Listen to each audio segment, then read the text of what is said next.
Hello and welcome to another gameplay review on the Virkayu gameplay channel. And in this one, we finally have the reworked Xin Zhao. I can't really say it properly. I apologize for the horrific pronunciation. For the ease of speaking, I'm going to say Xin just because I can flow off the tongue a bit better with that. I apologize. I at least try to say it correctly in the beginning. Rune set on your screen now. You will notice we're on Korea. This is a phase rush game. Now, it's worth noting that Halo Blades is more popular. Halo Blades does have a slightly better win rate. And I do recommend that if you are going to pick up the champion on these new sort of changes that came through. Let's zoom out a little bit. Ta-da! But if you have a Lilia, Tristana, Samira, that bit of movement speed can be very useful in terms of gap closing, getting in and out of fights. And honestly, you've been running this room page a little bit on the champion before the rework. Now, just as we get into the first clear here, I'm going to try and let this run a little bit more naturally with a few less pauses, so we might miss a few things here and there, but hopefully you're able to still learn some things. Now, AP ratios added to the passive, to the W, to the ultimate. The most important thing that is actually happening to the champion is that W has been increased to 1000 range. And then it sort of challenges the target it hits. And then your E is like mega 1100 range gap closer. And you're going to see some really neat ways in this game of actually using that. Now Talia goes ahead and starts red and ganks top lane. 6 CS, that means she definitely did red buff, plus probably gets 2 CS here. Our Juggernaut champion hero decides, I'm going to go take blue. Now watch this. W. Because it grants vision as well now. So good against chakras and things like that. But that is really a cool trick to do with the range that you have. And normally you would go E into Q level 1, but because you plan on doing sort of invades, maybe this is something different. We'll have to see how people play around with it, but in terms of itemization, hybrid approaches could become reality. Here I think in this point, you could stay for the Grump, but it's inherently risky. What I would have done is simply waited a second, hit the plant to see, you know, maybe Talia is coming through this direction, so you could at least do the Grump and get level 3. But if Talia did a sort of red into top lane gank, you can anticipate she's going to try gank mid lane here. So good patience, good reads. Watch the W. Okay. Okay. Tristana. That's not the way you handle things at all. That is not good. Hits the W, right? So now you have the supreme gap close. Okay. That was not the best gank from...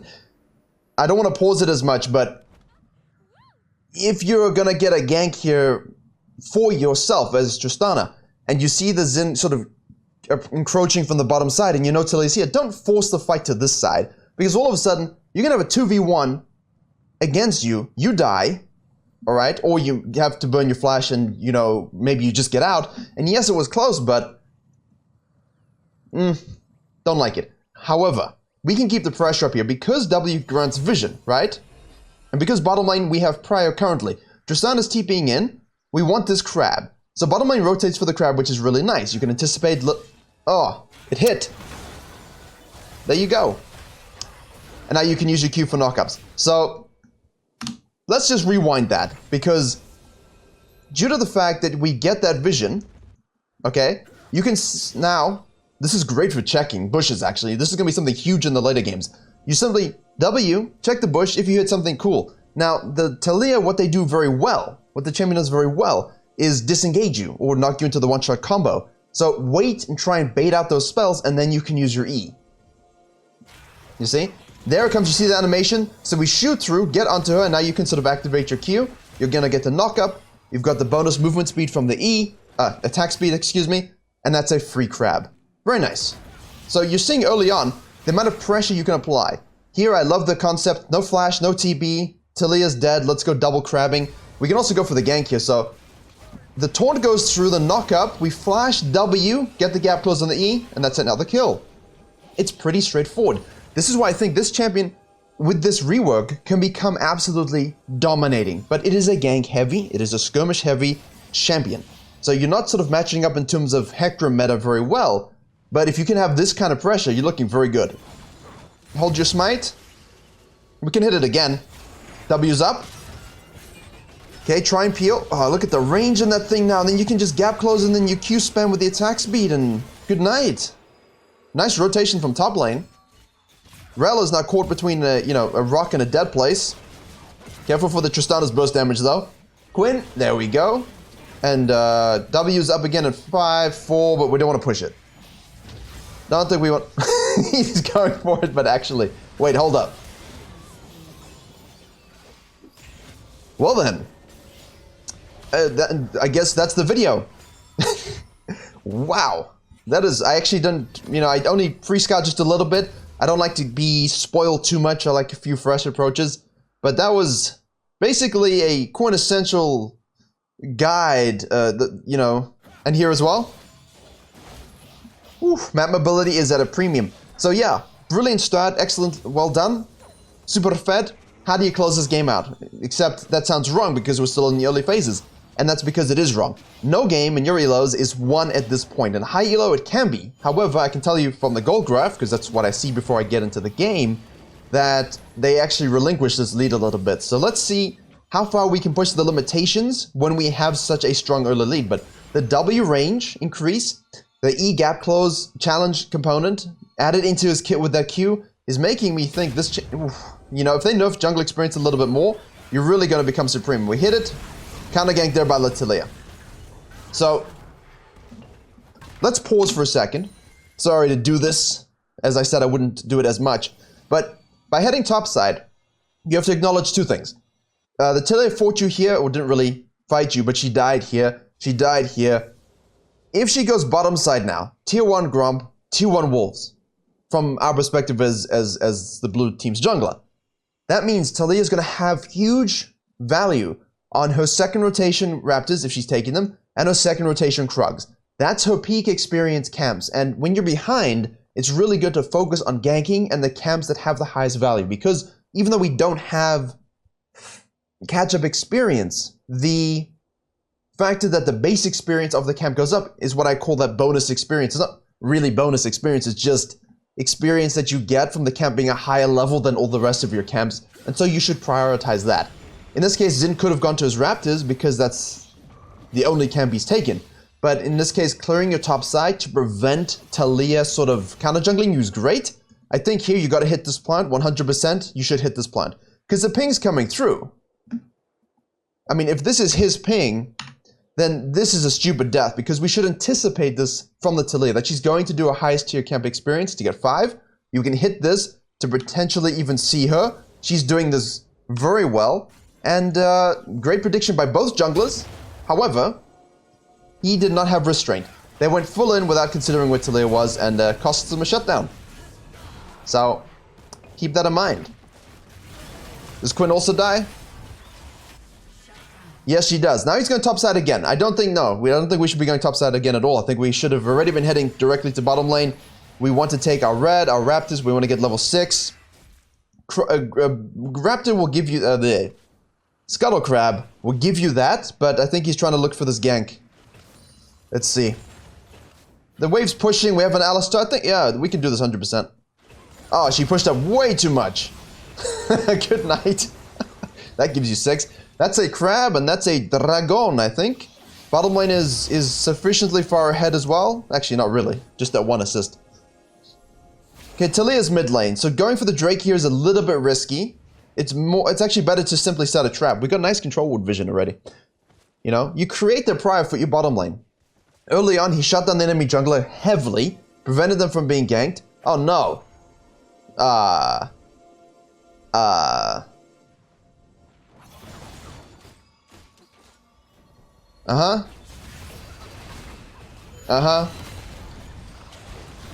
Okay, and boof. I don't like anything that just happened. I'm not gonna lie to you. I don't like anything that just happened. I think setting a trap here is great, but I still would have preferred to simply go to the blue. Fighting this, knowing that Tristana's back is one thing. If you communicate with the Galio, that's great. Tristana should not have just E'd in thinking, huzzah! Surprise!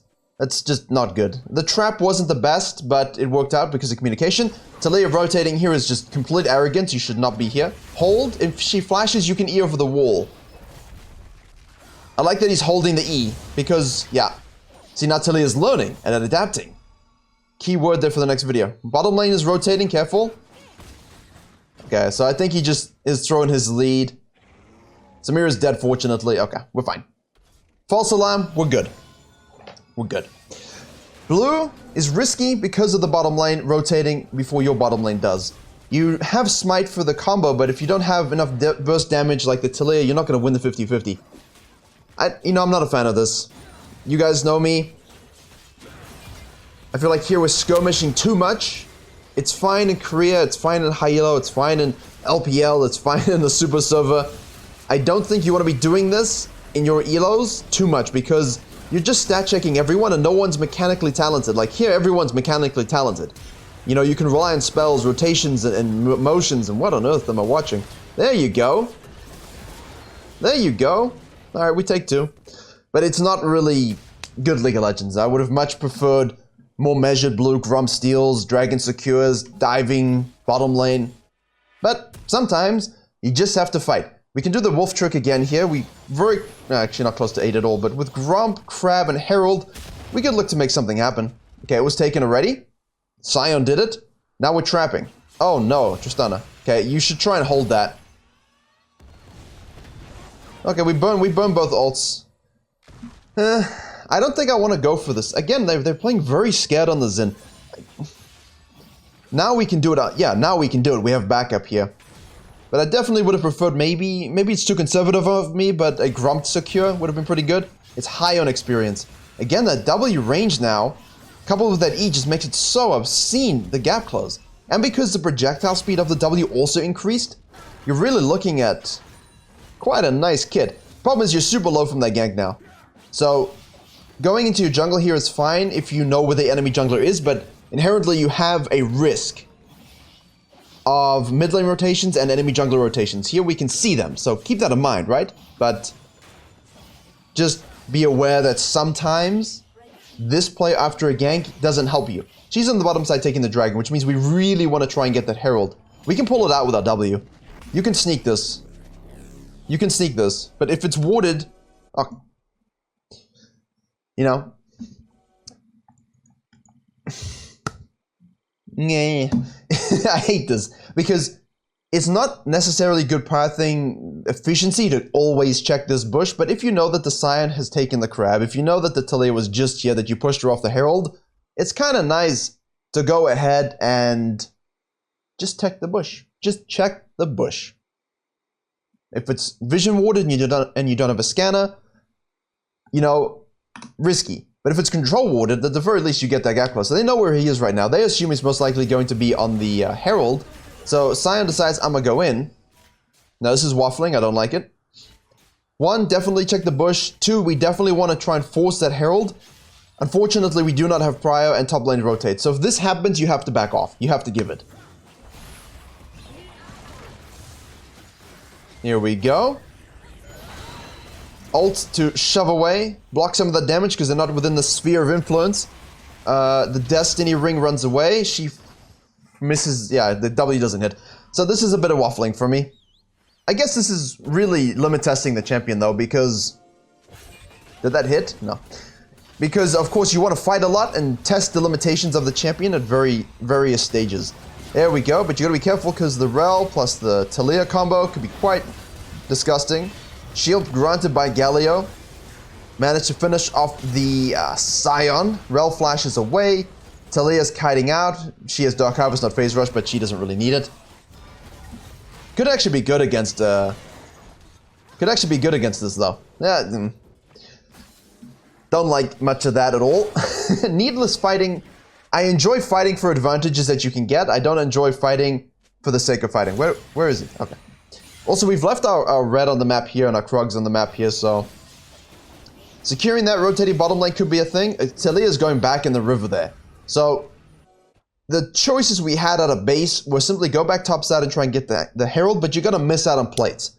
So there's no ways you're securing that and getting it to plates by 14 minutes, which means the effect of getting it right now isn't as important as clearing your camps, getting plates to regular play patterns, you know, pushing waves and so on, and basically priming for the second dragon. And this second Herald then, because there's only one, so, you know, the one Herald, I suppose, can be secured when you have more of an advantage and you can then use it for a nice team push before Baron setup, etc., etc. So not taking it right at this point is actually kind of good.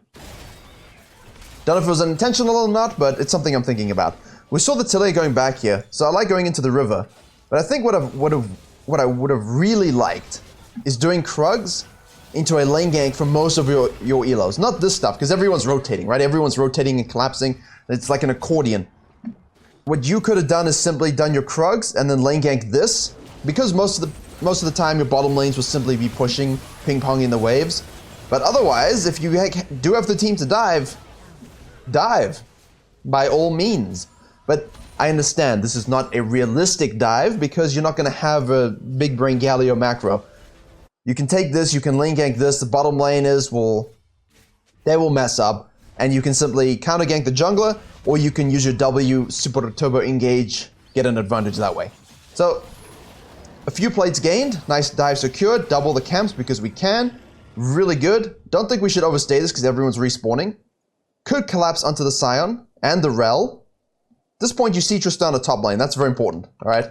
So, knowing that Samir is dead and Tilly's probably not here means the two tanks, you can beat him, but you need DPS, and as much as Alistar kind of likes to do tanky stuff, he's not a carry. Seems like he is, but he's not. Careful about engaging too much. That E, you're gonna have to learn to hold it and use it at the right moment, and Taliyahs and things like this will learn to hold their spells for when you use the E, so it's a bit of a mind game with that stuff, but at this point, I think we should be looking for Drake control. You could go for Herald, obviously, and if there is a fight for it, and you win it, do it, but you have to be aware of your level spikes and so on. Galio is just so strong, though. Look at this. Look at the Xin, though. Just, there we go, flashes, hits it. He has the passive up, so if she flashes away or whatever, you've got that 1100 range to play with, so... kind of disgusting, actually. And worth noting, I mean, you flashing doesn't help. Flashing doesn't have much of an impact on him now, and he also has Stride Breaker. So, Stride Breaker and Eclipse are your two best performing mythics at the moment. It's warded. I know there's sort of there's a Frostfire Nash's Tooth Volibear hybrid build going around. There's a full tank going around. But I do think if you're looking to solo carry your Sterex and Eclipse and Black Cleaver, these things are going to be good. Stride Breaker, if you are that way inclined as well, can also be very useful. But I definitely think the best win rate and usage rate currently is the Eclipse Mythic, but it is performing very well, Stride Breaker. The AP builds are kind of overhyped a bit because yes, it's sustain, and yes, you get a bit of damage on your W, but you get that extra insane damage from AD and the rest of your kit, plus your auto attacks. As we have another fight. Samira is a champion. And, you know, for the ult, yes, the AP ratio is high, but it is also high in the AD ratio, so. Nash's Tooth, I think, will be the one thing that you could slot in very easily. The rest can be tank or AD or what have you. Will be interesting to see the win rates, which is why I haven't really approached it too much, because he isn't currently performing very well, right? He isn't dominating as much as he could, but the kid definitely has potential. And I think here we have not focused on farming very much. We focus on shutdowns, fighting, and skirmishing. The Taliyah is so far behind as well. There's really a focus on take a camp, look for the fight, take a camp, look for the fight. Not a lot of sequencing going on. If you were going to go this build with your Iron Spike Whip, then you could very much sequence your camps very well. Now in this case, if people are going to rotate and fight, the biggest lesson I think from this video is make sure you are present, because the game might feel like you're in total control, but they have two dragons, you know? And those two dragons are huge, and while this is a really great ult for these engages, I think people are hating on the ult a little bit too much, because, I mean, look how much work that did. He can keep going. W hits through, and he just goes to that side and smacks the ultimate. I mean, that was good. We can watch that again, actually. That was very nicely done. Uses the ult for disengage and sort of positioning. Goes in here with the Galio ult, and watch this. He hits. Once it comes up again. Here. Look at the range to give you a good visual. It hits this, which means you can skip the Scion completely and get to the back line of fights with a W. And that's huge for things like Rek'Sai, like Xin. You can just get in there. Literally. because you have a spear. And I usually mock it by calling it a number 2 pencil, but it's not any. It's a lot sharper now, I'll tell you much of that. It's very good. Pull down, crab. We got bottom split pressure as well if we wanted it. Could very easily 1-3-1 with this champion now. That was weird. We do have a Herald Timer that might be expiring soon. So the blue buff is probably going to Quinn or the mid laner, yep. Red buff is going to Kai'Sa. And we have now finished our Black Cleaver, which gives you that movement speed passive again. And because you're full AD team comp pretty much, really good for the armor shred. Does still have the red, yeah. Sometimes I forget the items changed a little bit. Some of the items are pretty much the same. Alright, let's see Assassination. We activate that to cut the wave.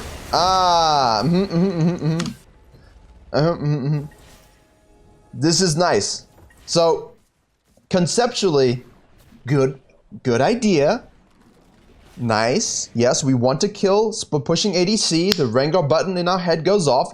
But if the enemy team says, heh, jebaited, then yeah, you're gonna die. But the thing is, you got minion wave pushing on the mid lane tower, and the rest of the team is somewhere else. So in theory, if that was like a top laner, and I have a Kai'Sa and a Galio, I'm just doing Baron right now. You can easily 2-3-man Baron, but unfortunately, it's our jungler that's dead, so. And he even gets the tower. So, there you go, they're doing it anyway. I think that's fine, I like that call.